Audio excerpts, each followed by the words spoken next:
Welcome to Speaking Prowess, the show that supercharges your communication and fuels unstoppable success.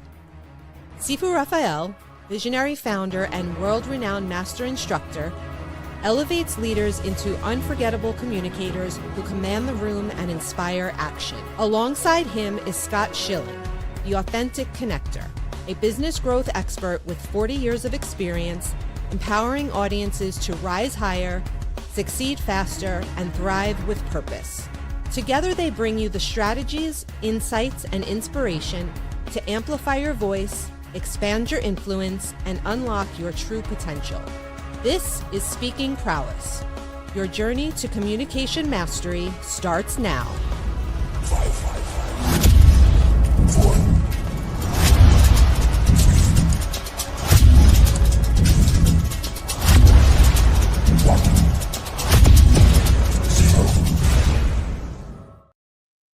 Happy Friday, Scott. Happy Halloween. Happy Halloween. Look at all this cool fun Halloween stuff we could throw on the screen. This is Peggy's favorite day of the year. Believe it or not, she just loves it. Oh yeah. I at one point I collected so much Halloween paraphernalia and I used to even make tombstones. I had a coffin. And I used to do all this crazy things. Trick-or-treating was huge. We used to have all these kinds of, when kids used to come to trick-or-treat, my job was to scare them and then give them candy, right? That was my job. But you know, we have two incredible, and I know it's trick-or-treat, but I think we have two treats to bring to everybody today. Absolutely. So let's go ahead and bring them out. Bethany and Solomon, happy Halloween. Happy Friday. Happy Halloween. Okay. Today's the day. Kids are out. So every so often I will throw that on there, but we're going to take it off so we can see each other a little bit better. So today I love the fact that we're going to talk about wellness meets wisdom. Wow. And, you know, when we think about those two words, wellness and wisdom, some people think they're doing the right thing, but they don't have the wisdom to do it. That's just my take. Well, that's true. You know, I mean, we don't know what we don't know until we know it. That's why people tune in here to get this wisdom from these experts. I love that, Scott. We don't know what we don't know. Well, and I think that it's not that people don't want to know. I feel like we're so we have so much information right now that we don't know what to listen to. Right. That's another thing. Well, without guidance, you know, one of the things that I actually ask it from stage all the time, by a show of hands, how many of you don't know what you don't know? Is it fair that somebody knows what you don't know? Is it even possible that we might know what you don't know? So suspend disbelief for just a few minutes and listen to some thoughts for your consideration. And it's amazing once people truly realize that there is some wisdom available to them, and some of us more mature, that's code word for older, folks might have some of that wisdom just because we've lived through a lot of different things and we've experienced along the way. Yeah. Love that. So wellness, Solomon, you're a health coach. Bethany, you've been on my Sifu's Mind Body Method, and you shared so much knowledgeable information. And I know Scott, were you there that day, or you were traveling? I think I was traveling that day. Yeah, unfortunately. Replays there. So exactly. here's the cool thing. Everybody was wowed by you, Bethany. So me included, right? I appreciate that. Say that again. Said I appreciate that. Right. But you know what? When I say something to someone and I give them a compliment, it's because I mean it, because I never, ever want to give anybody fluff. Not for me. That's not me. Right? So appreciate you being here. And Solomon, you're a health coach. I've seen some of your things you're doing. You actually send me stuff. You send me your book. You send me your gear. I had some of my members try it out, and we lost Solomon. because he went to go get his book. I don't know what happened, but technology is kind of odd. Hopefully he'll jump back in with us. Hopefully he'll jump back in. And while he does that, talk to us about what that means to you. Wellness meets wisdom, Bethany. I think that they're completely intertwined. You have to understand, because I feel like a lot of the health crises that we're seeing right now are just due to ignorance. It's due to not knowing. And, I would be ignorant too if I didn't have the life experience that I had, if I wasn't raised the way I was. So when I was 5, so I'm in Idaho, and they spray their crops with pesticides, and all that stuff. And when I was 5, my lungs just stopped working. All the bronchioles inside started popping, and my mom rushed me to the doctor, and they couldn't figure out what was wrong, but I was allergic to the spray that they were spraying, all the pesticides that were on the plant. And so my mom is a nurse, always been in the medical field. And as they're trying to give me medicine, I could take it one time and then I became allergic to it. Wow. I was just like not accepting medicine. So from a very, very young age, I had to learn alternative ways to be able to help my body work. And my mom had to learn alternative ways too. And it helped that my dad is from Switzerland, and it's very natural. They believe a lot in plants and herbs over there. And we happened to own a greenhouse and a nursery, and that's what they did. And so it was very much so like learning how to grow things and learning by the things that are around you how to use food as medicine. That was the only thing that worked for me. And so I wouldn't have the knowledge if I didn't have the experience, and I would be caught up in that ignorance. And that is, that's where I get to share that knowledge, because I've experienced it. It's interesting. As I was listening to you there, same thing. You don't know what you don't know until you know it, right? I was training in the holistic disciplines, and somebody shared with me one day that basically we're designed to be at equilibrium. We're designed to be the perfect height, perfect weight. And if we're not, it's because of the 3 stresses: emotional, chemical, or physical stress. We all experience 1, 2, or maybe 3 of those as we go along, right? And so our body is so amazing that it actually tells us if we're overweight, we're holding things for a reason. If we're underweight, we're not holding it for a reason, all those different kinds of things. So I think it's fascinating when you learn a different point of view, you learn a piece of wisdom, and then you can now make better decisions the rest of your life. Yeah, it's so true. So Solomon, we lost you for a second. So I was saying, what are your thoughts on wellness meets wisdom? Oh, I love that, Sifu. Yeah, because people need help with actually doing it. And really the problem is the habits is not aligning with the wisdom of what they know. So that's what I do as a health coach. I have them where they can master the positive lifestyle change to be able to stay consistent even while they traveling and life gets chaotic.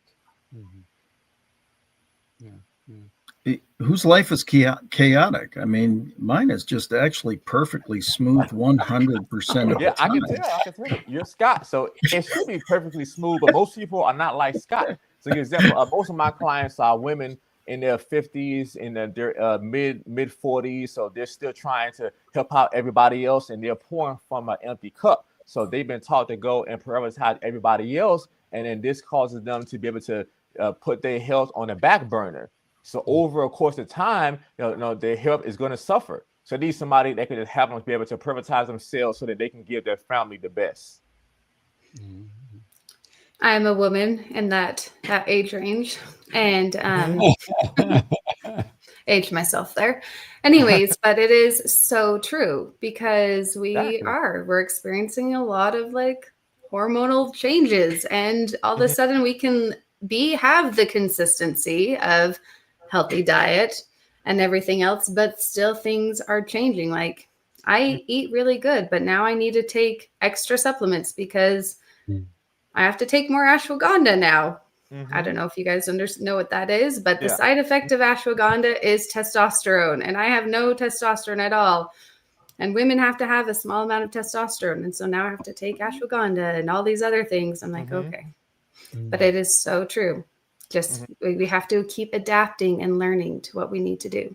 Yes, exactly. But also, Bethany, I would say the main thing I realized that gets in people's way of accomplishing results and getting change is the ego. The ego wants to just feel like, it has everything under control when, the body and the spirit is saying, no, you don't, we're suffering. Yeah. Very much so. Sorry, when you were talking about testosterone and you don't have enough, but then there's some women who have too much, and then they got to shave more. Here, right? So I'm just kidding here. But yeah, I like nothing.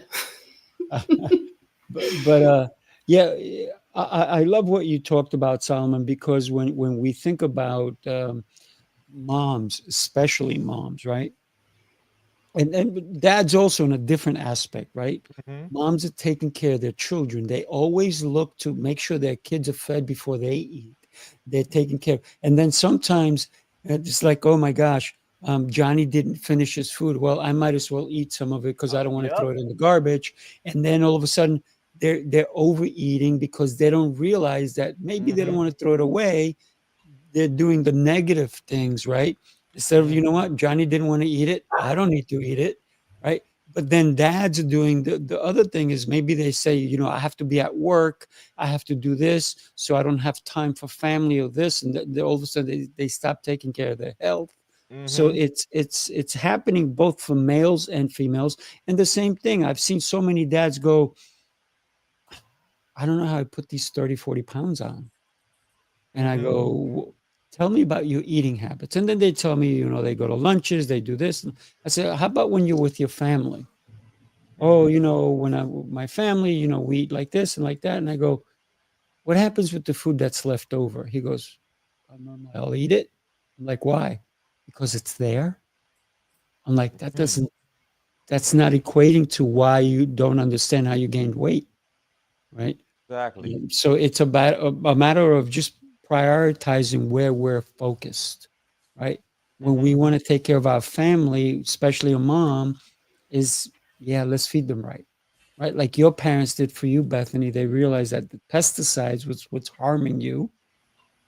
And yet most people would have said, okay, well, we can't do anything about it. Right. But your parents were very active in your livelihood. I think that's where the how health shapes your potential. I think, unfortunately, there's not enough education young enough. And as a kid that was 27 pounds at 6 months old and 41 pounds at a year old, no, I was not fed with a slingshot. But I obviously learned some not great habits. And I think that's how this becomes such an important topic for people to truly understand. Again, is it possible that if you ate better, is it possible if you drank more water and did all these different things that you'd be in such a better position to be able to handle the stresses of life and everything else that's going on? Yeah, without a doubt. You talked about a baby being overweight. When I was doing architectural interior design, I was working with a gentleman who had a baby. The baby was not even a year old. The baby was eating a whole chicken. Wow. And asking for more. And he thought it was cute. And he showed me pictures of an oversized kid that by the time he was 1 year old, the kid was eating almost 2 chickens a day, like a chicken and a half. And I'm like, what are you doing to this kid? Oh, he's so cute. He'll outgrow it. I'm wondering why they have these shows with the 600-pound whatever person. It's because of parents like that who thought it was cute to let their kids eat anything they wanted and not be responsible enough to be there for them. Exactly. You know, That was scary. Yeah. Go ahead. So parents deal with something called a guilt factor. Sometimes, if they did not have enough as a child in some aspect or another, they feel like they need to overcompensate. And if they were ever hungry as a child, and there were times when I grew up really, really poor, and we're in a very small town. Everyone in the town is poor. It's like you're just in a town of 1,000 people. We all are leaning on each other, and that's just how it worked. And we're all like rolling out the storm together. Now, when you grow up hungry and then you have children, you want to be sure that your child is being fed because you don't want to give them that same thing. But what we're doing is we're not supporting them. We're not helping them. There's a way to support and love and help. I did not have candy growing up. Like honey was my candy. We did not have sugar. And then I would go over to my friend's house. We cooked everything from scratch. I'd go over to my friend's house and she had SpaghettiOs in a can and processed cheese and like green ketchup. I was like, holy cow, this is the coolest stuff I'm aging myself again. This is the coolest stuff I've ever seen, right? And I would eat it and it would taste weird to me. But I would eat it because on the commercials and everything I was being advertised to was saying, this is so good. This is what you need. And so I ate it. But no, I didn't feel great about it. Like my body did not feel good about it. But then when I got older and I could afford things, I actually, before I knew better, I was that mom that I bought SpaghettiOs for my kid because I didn't get them as a kid. They didn't like them. Weird. Because I cooked everything from scratch, right? But I would still do it because I didn't have that. Or I would give them candy as a child, like when they're children, because I didn't have that. And then as I realized how they were responding and I knew how I responded and I did have the knowledge, I realized that, this actually isn't good. But we do this. We give our children what we feel like we did not have.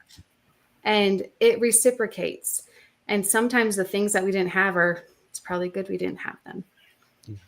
I can see that. That's a great point, Bethany. Because so and then when they get older, they go and develop these food addictions. So it started when they was younger, and then them eating these kind of foods, and then they get up in age, and then they have all kind of health problems, and they're overweight. So it all comes down to being able to control the triggers and not letting food be your love. I mean, it's good to like the food, but it happens when a person develop these addictions to food, and then they want to be an emotional eater. When she's upset, she's eating food. When she's stressed out, she's eating food. When she's upset at her, her husband or her boyfriend, she's eating food. So it all comes down to being able to control the triggers, and it all comes down to your habits. Your habits will define whether you stay on one side of the fence, which is the healthy people, or the other side of people who are overweight. So you gotta pick a side, but your habits will pick for you. Yeah.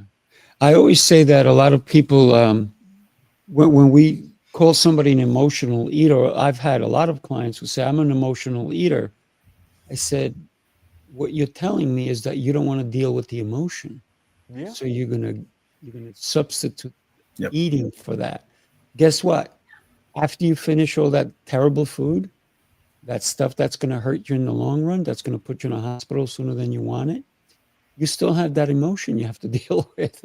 So why don't you deal with the emotion, and then you won't have that fantasy that the food will solve it for you, because that is a fantasy.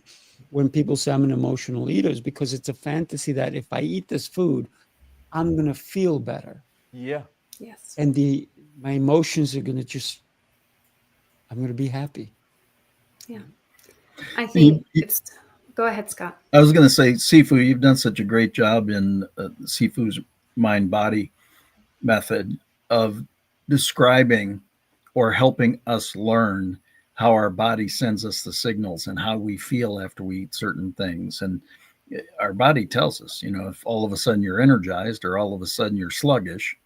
But if you're sluggish, that last thing that you probably used to fuel your body went the wrong direction. I mean, it did the wrong thing. So, it's, again, I think a big part of this is just knowledge, and it's so important to be able to learn what to look out for, because the body is an amazing thing. It'll tell you what's going on if you just pay attention.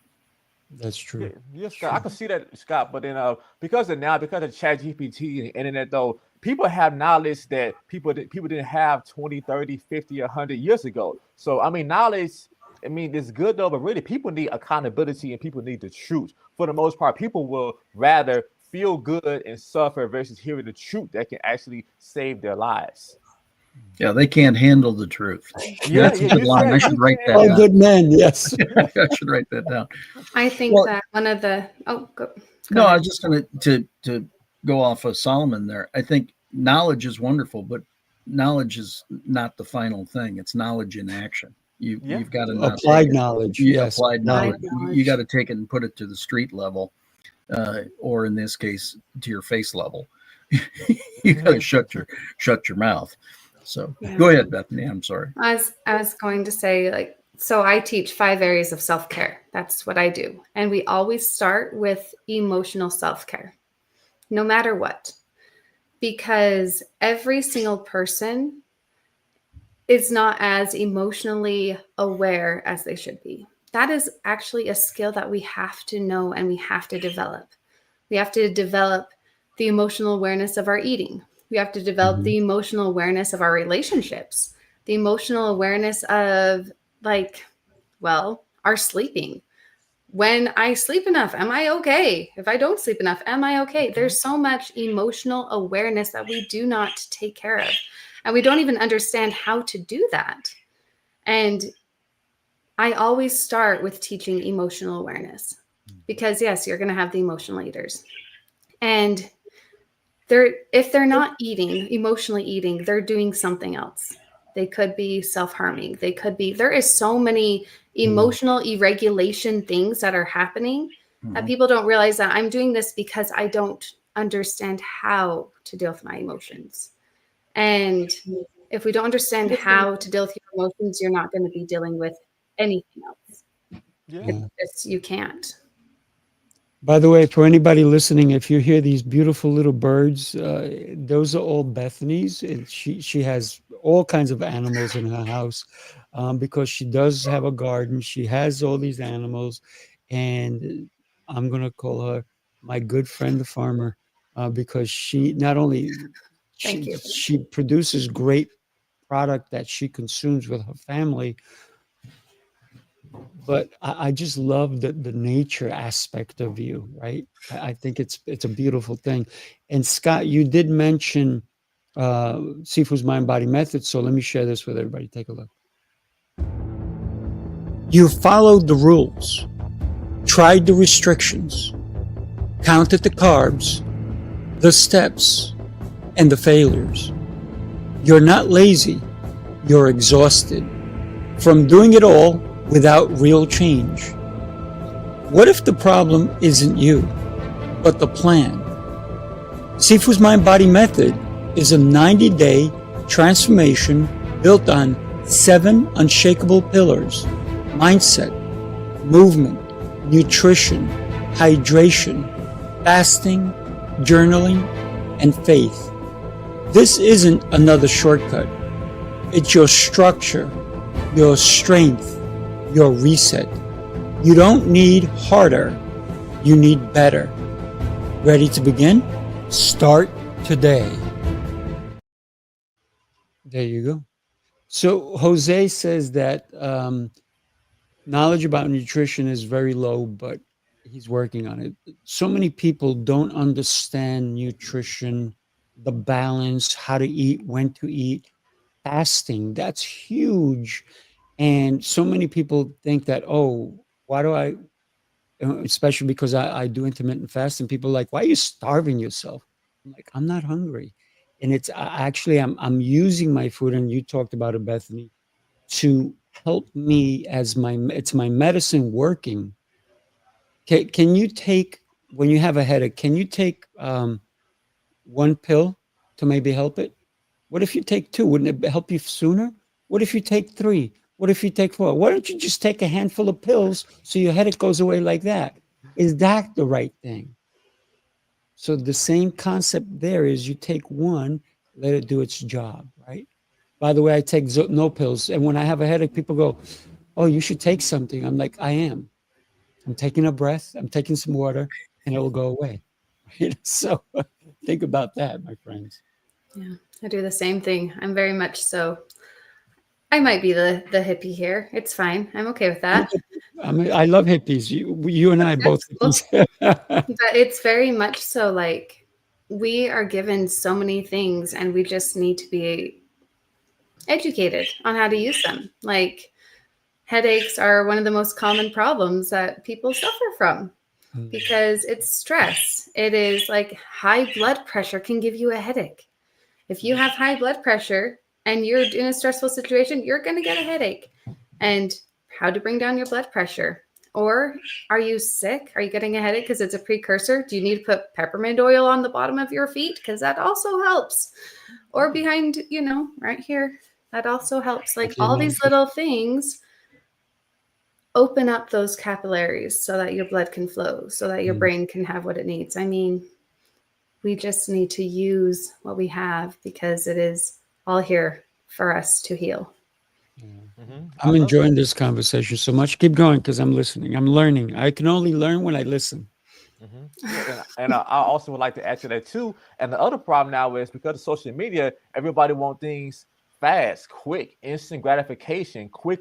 People are so impatient. So that's the other issue, and that's the other problem that's like one of the main issues why people are unhealthy. They're looking for a quick fix. They're looking for something to help them feel better in the moment versus learning and applying what they know and building up their discipline. Discipline is a muscle. I mean, discipline is something that you have to build up. It's not going to suddenly be there. Motivation is nice if you have it, but for the most part, most of the time, you're not going to feel motivated. But discipline is stronger than motivation, but something that's stronger than both of them that you can rely on all the time is proven systems. And that's what I do for my clients. I make them a personalized program and I can make sure that they do it in real time. So I make them personalized habits, and people need somebody that can just make sure that they do it. Make sure that they're eating the right amount of calories and macros. Somebody to just make sure that they're following the right kind of habits so they can work on developing their discipline in the areas that they're weak.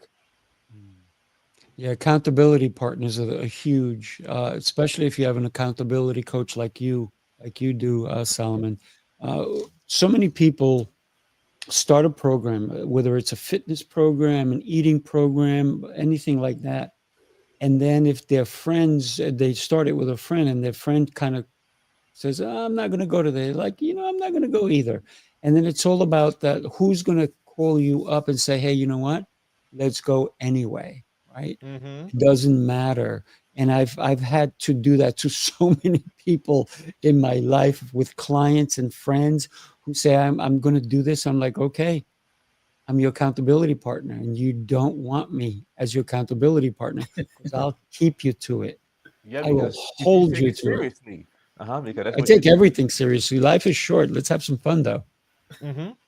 I love that. Well, I think the reality of what we're doing in Sifu's mind body method is we start off our calls with wins for the week and, potential areas that we could improve. And accountability is a big thing. Things are moving so fast these days. And yes, we have the opportunity of video and all sorts of different things. And yes, we've got access to more information than we've ever, quite frankly, wanted. And of course, everything on the internet is true. So it's always great to be able to learn all those things, right?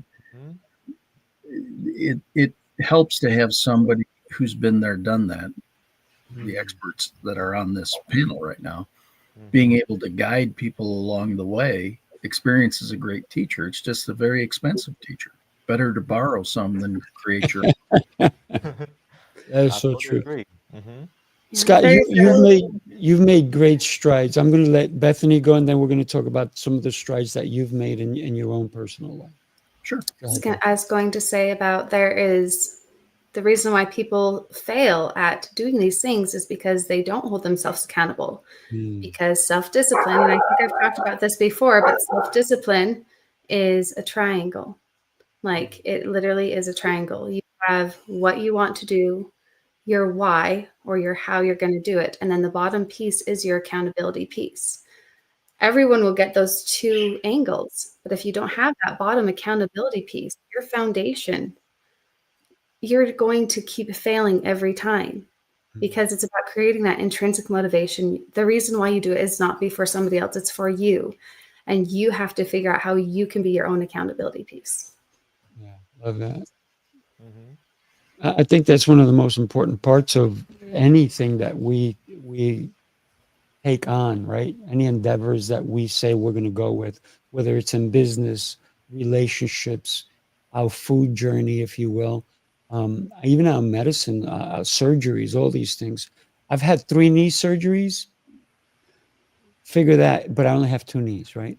So with that in mind, every time that I've had the knee surgeries, they give me all these painkillers. And I go, I don't need that. They're like, take it, just take it. I'm like, okay, I take it home. I put it in my cabinet. I never touch it. Unfortunately, people found out that I have it. And they're like, can I have them? I'm like, you didn't have surgery. Why do you need it? Because they want to use it the wrong way. So, of course, I never gave it to them because that's not who I am, right? I'm not a drug pusher. But did I need the painkillers if I didn't know how to deal with pain anyway? Yes, I probably would have taken it, right? So for me, it's not about all these little things that are going to put a Band-Aid on the things. I rather just, rip the Band-Aid off and let's deal with the real issue. So that's why I wanted to talk to Scott about the big strides that you've been making. And I'm so happy you're part of Sifu's Mind Body Method, of course.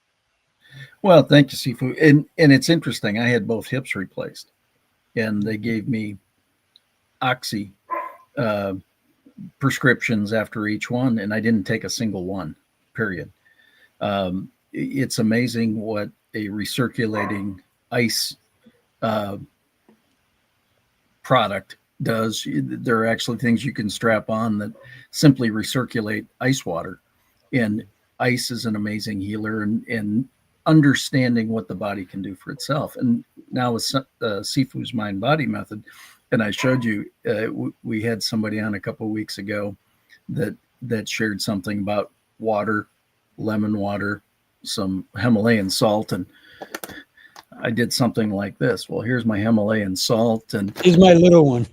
Yeah, and here's my gallon a day of water, and so I showed the various things and it's intriguing to me how when you take some guidance from somebody and you realize, wow, I haven't been as hydrated as I could be or should be, and all of a sudden you hydrate, and all of a sudden the next thing you sleep better, and you do this and you do that, and all the attributes of having your electrolytes more balanced and having the proper amount of salt and all these different things. It's really amazing what happens. You don't have to not want to eat chips because you've already had a little bit of Himalayan salt in your water, and so salty, there's no craving for salty. And so it's really how the body is so amazing. If you put it in the right position, it will actually support you in doing the right thing. Yeah. The challenge is most people, me over time, haven't known the right thing, or me over time knowing the right thing and getting out of the habit again. So again, it's a dual process. Knowledge is great, but it's knowledge in action. You've got to apply it and you've got to put it in.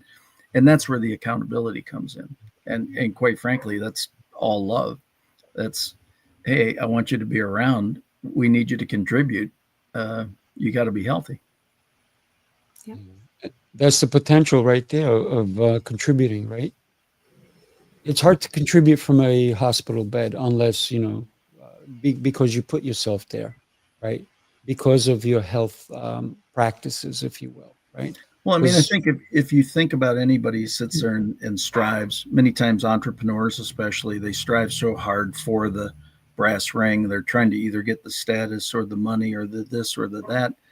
And because of that, their health tends to falter. And as soon as their health falters, they go, all the rest of it isn't worth it. If you don't have health is wealth. If you don't have your health, there's nothing else there. And as a guy who lived through a near-death experience, I can share you when you're in that situation and you go, yeah, I don't want, okay, been there, done that. Don't want to experience that again. Let's work at this a little differently. Yeah, absolutely. I love that though. And this is something that I actually ask entrepreneurs.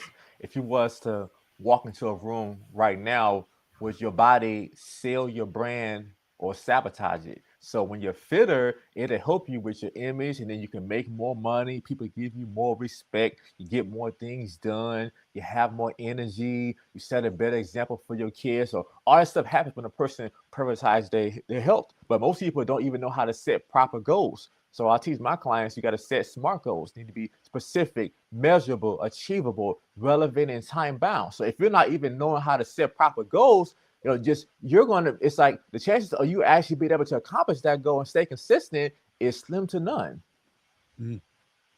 That's for sure. Yeah. Setting goals, I think it's such an important aspect. And you talked also about habits, Solomon, and what people don't realize is that you can't get rid of a habit.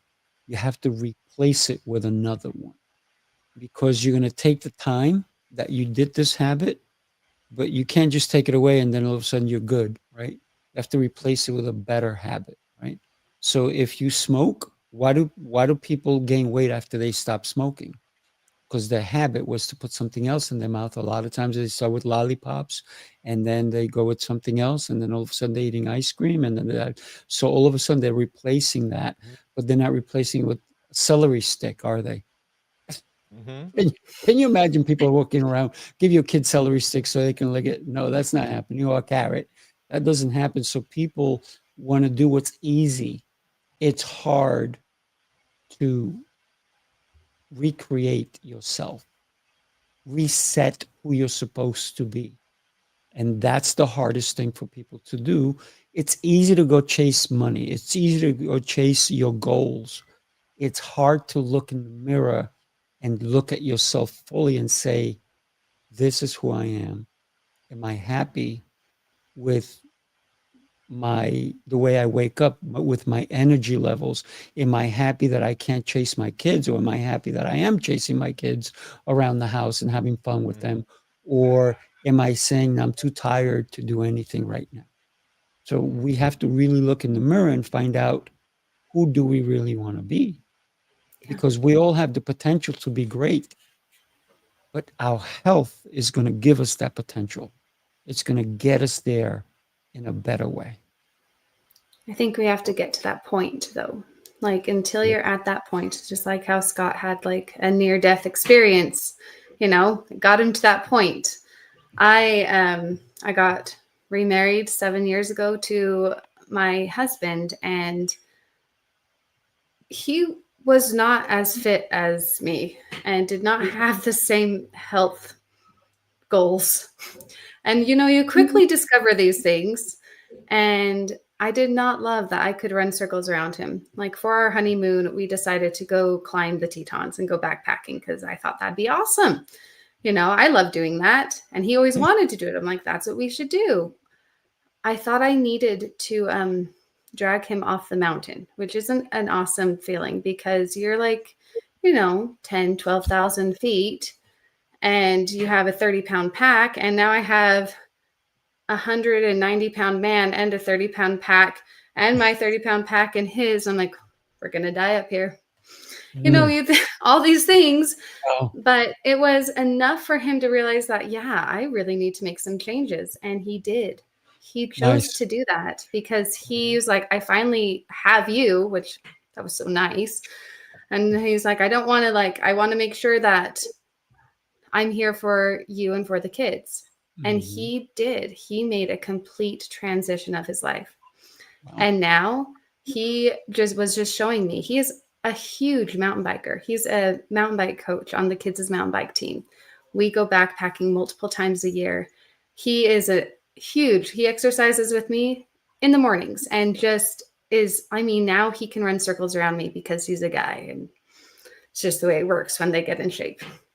But he had to make that conscious choice, and he had to give up his snacking at night and find out how his body needs to fuel. And it is very true. Everybody and every body is different. And you have to really find somebody that is going to help you replace those habits with good systems. Replace those habits with things that are going to change you and help develop you. Because you have to get to that point, take your habits, change them into systems that work, and then create the life that you want. And it's not an instant thing. It's something that happens over time. It's been 7 years and now he's here and he never wants to go back. And nobody, like, everyone thinks he's so much younger than he is because he can outrun everyone. He's awesome. But he had to make that choice. So where do you live again, Bethany? I'm in Idaho. So there is one guy in Idaho who happens to be the luckiest man in the world, or at least in Idaho. And that's your husband. He's pretty lucky. I think so too. No, I'm lucky as well.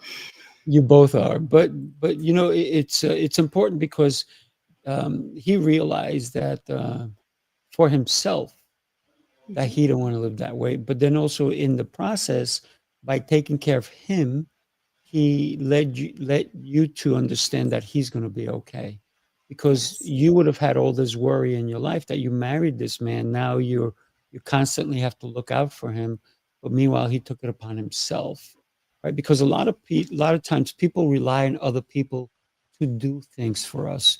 Because I want to get in shape, so how are you going to help me? Interesting. I want to get in shape, or I want to be able to go on this vacation. How can I win that trip? No, maybe you have to work for it. Maybe you have to invest in it, right? So go ahead, Solomon. You have something. Go for it. Oh my God. Speaking of trips, that's the main thing I realized through my 13 years of coaching women.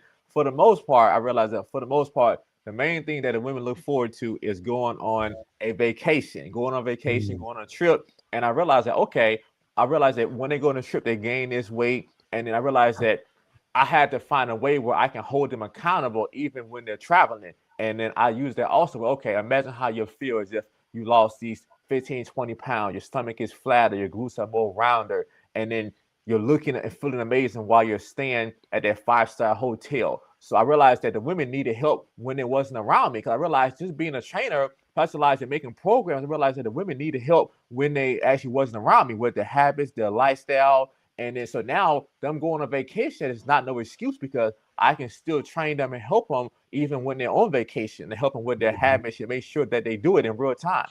So that really changed everything. Yeah, that's awesome.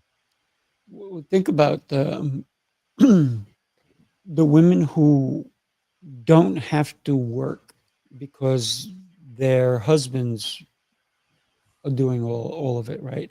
And there's a lot of women in my neighborhood who don't go to work. They go shopping. That's their job. They put the kids on the bus. They take them off the bus, and during the day they're not doing anything. They're going out to lunches and all these things. But they're missing the point of they still have to take care of themselves. Exactly. They should look good for their husband. That should be part of their job. No, I'm sorry. Don't look good for your husband. Look good for you. Yeah, it's nice too, but that's an added bonus. For the husband, right?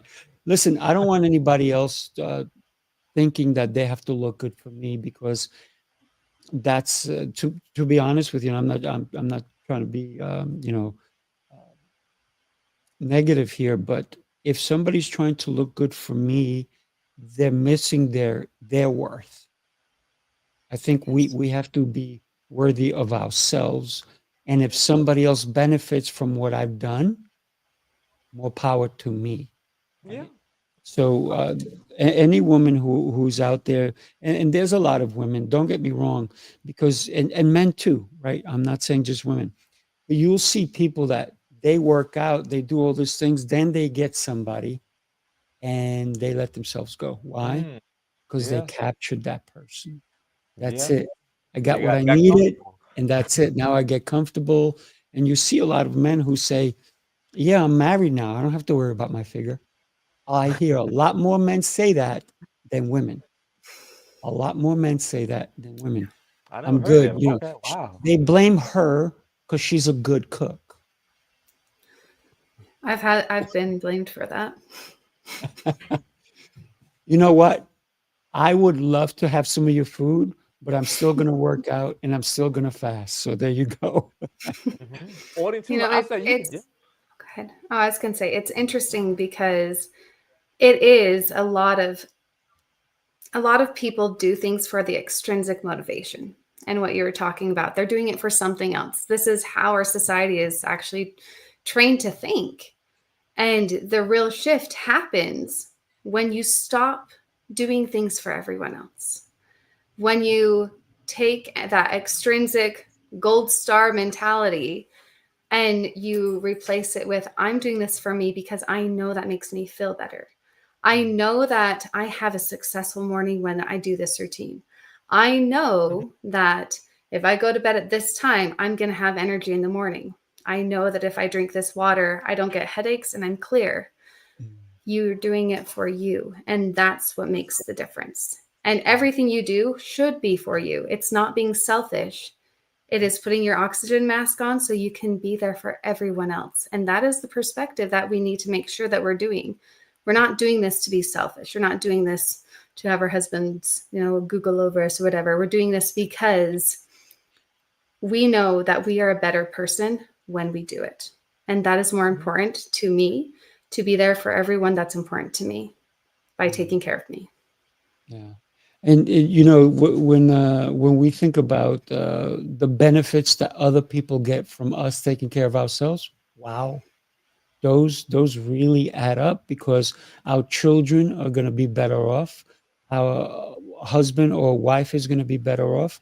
Our business partner is going to be better off. If we're working for somebody, they're going to be better off because I'm not calling in sick all the time. So there's so many benefits to your health. I've never ever been out sick. Ever. I've never called in sick for my jobs. When I had a job, when I used to work in corporate, I was always there. And so my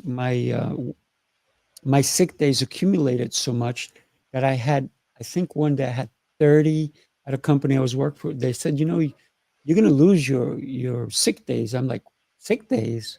What do you mean? They're like, oh, they accumulate. I go, well, how many do I have? I had a month's worth. I said, okay, so I'm taking a month's vacation. So what I did, instead of leaving them stranded, I said, okay, so every week in the summertime, I'm going to take Fridays and Mondays off. So I'll have a 4-day fun time for myself. Of course, I was doing other business, but so the benefits are there, right? If we look for them. Unfortunately, I'm sorry to go on a rampage right now, but we are done with time. So Bethany, I would love to have you tell us why somebody needs, and I think they need, to connect with you. Your information is going across the bottom of the screen.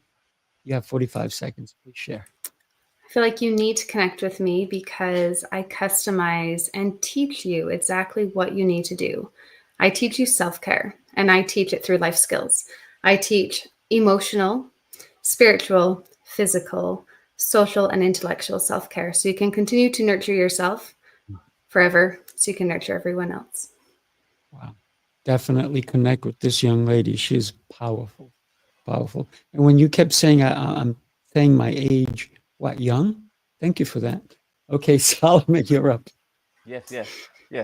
I've been coaching women for 13 years. I'm a certified glute specialist. I'm a certified health coach and certified nutritionist. So I make personalized programs based off of what the person needs, and I get to hold them accountable in real time. So I get to see their macros in real time. I get to see their steps I get to make sure that they do what they're supposed to do, and they can stay consistent. So whether they're traveling or they're at home, and they can be able to give their family the best, and everything is personalized. But I can just make sure that they do what they're supposed to do in real time, and that changes everything. Love it. Thank you, buddy. And make sure you connect No with him, problem.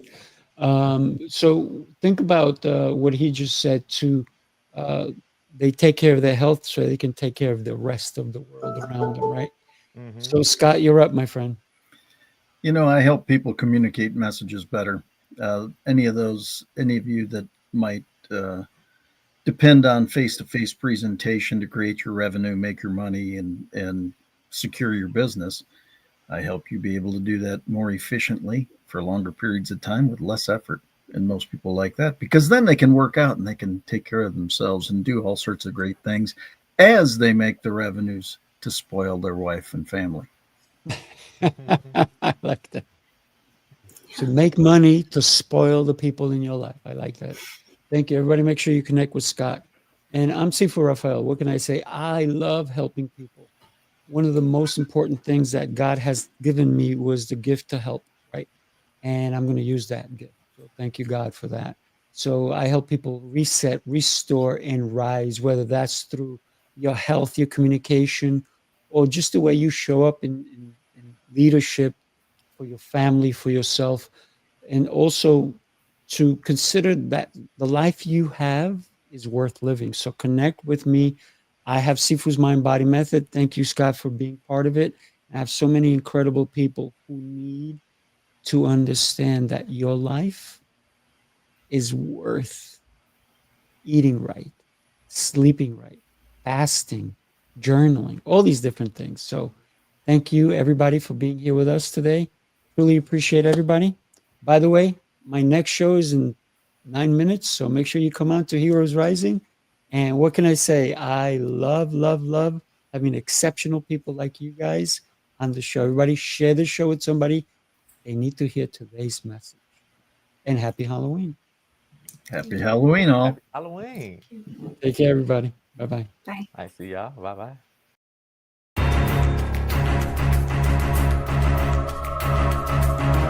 This is Speaking Prowess,